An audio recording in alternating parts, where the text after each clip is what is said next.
ये काफ़ी समय से ये लेडी अपने परिवार के साथ मिल करके इस तरह की घटना का अंजाम देती है। उसके बाद उसके पर्स से जेवर निकाल लेती है।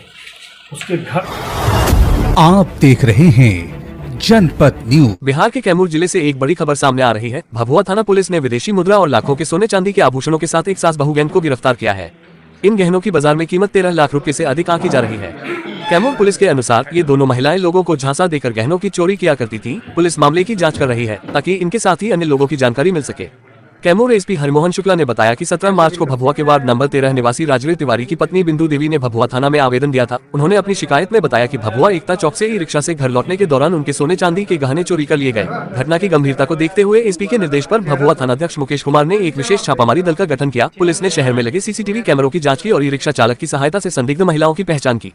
जांच के बाद पुलिस ने रामगढ़ थाना क्षेत्र के दरहट गांव निवासी जीरामुनि देवी और ज्योति देवी को हिरासत में लिया। हैरान कर देने वाली बात यह है कि ये दोनों आपस में सास बहू हैं। गिरफ्तारी के बाद जब पुलिस ने आरोपी महिलाओं के घर छापेमारी की तो वहां से 760 मिलीग्राम सोने के आभूषण जिसकी कीमत लगभग 10 लाख रुपए और 3.294 किलोग्राम चांदी कीमत लगभग 3,25,000 लाख रुपए बरामद किए गए। इसके अलावा 41,866 रुपए नकद और कुछ विदेशी मुद्रा भी जब्त की गई। फिलहाल पुलिस दोनों महिलाओं को हिरासत में लेकर पूछताछ कर रही है। कैमूर एसपी हरिमोहन शुक्ला ने इस घटना के बारे में और क्या बताया, देखिए हमारी पूरी रिपोर्ट। 17 मार्च को एक महिला जो ई रिक्शा में जा रही थी अपने घर एकता चौक के पास, रिक्शा से उनके पर्स से कुछ जेवरात की चोरी हो गई थी। इसकी उन्होंने शिकायत दर्ज कराई कि हमारे पर्स से पैसा चोरी हुई है। तत्काल एसडीपीओ भभुआ के नेतृत्व में एक टीम का गठन किया गया जिसमें टीम के सभी लोग उपस्थित हैं। और इसके बाद वहाँ एकता चौक में जो सीसीटीवी लगे हुए हैं और जो सीसीटीवी के माध्यम से फिर अपना सूचना संकलन के माध्यम से उस महिला को पकड़ा गया जिसने 17 तारीख को चोरी की। जब उससे पूछताछ की गई तो एक बहुत बड़े घटनाक्रम का पता चला कि ये काफ़ी समय से लेडी अपने परिवार के साथ मिल करके इस तरह की घटना का अंजाम देती है। जो महिलाएं ऑटो से या ई रिक्शा से या भी किसी साधन से अपने घर आना जाना या कहीं भी आना जाना करती हैं और उनके पर्स में अगर उसको आभास हुआ कि पैसा है या जेवर है तो वो उनके साथ बैठ जाती है। तरह तरह के ऐसे नाटक या काम करती है जिससे वो थोड़ा सा उसका जिस महिला के पास वो पैसा है या जेवर है वो दिग्भ्रमित हो जाए या डाइवर्ट हो जाए। उसके बाद उसके पर्स से जेवर निकाल लेती है। उसके घर से उसकी बरामदगी हुई है, आप देख रहे हैं। और पर्स भी 30-40 की संख्या में कुछ विदेशी करेंसी भी बरामद हुई है। आप देख सकते हैं ये कुछ नेपाल की करेंसी इसके पास से बरामद हुई है।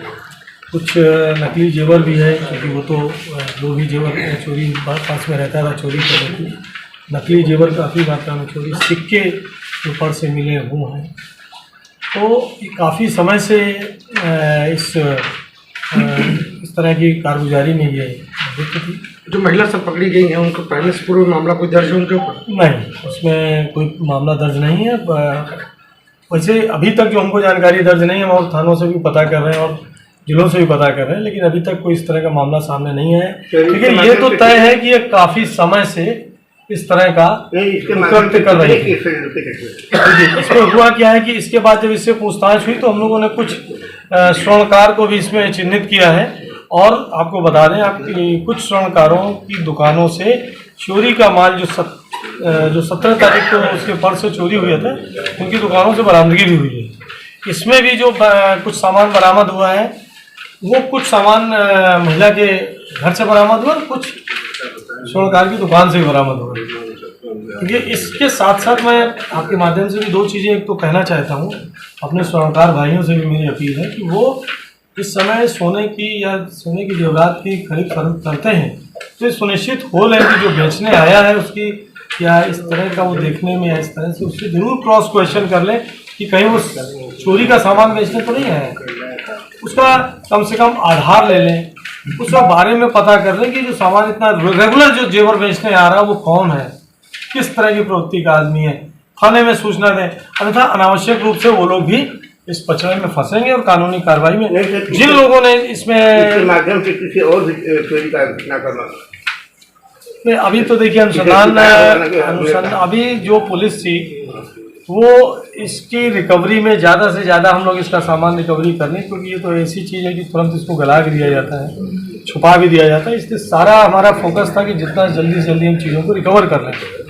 अब इसमें हम और अग्रतर अनुसंधान में जाएंगे, लोगों से और अगर जरूरत पड़ी, अगर पुलिस जुडिशियल कस्टडी में जाते हैं तो पुलिस रिमांड में भी हम लेकर के इनसे और पूछताछ करने का प्रयास करेंगे कि और रिकवरी हो सके। और इसमें लोग जो जुड़े हुए हैं, कहीं से इनको ऐसा प्रेरित करके तो नहीं कराया जा रहा है। ये बहुत सारे प्रश्न हैं।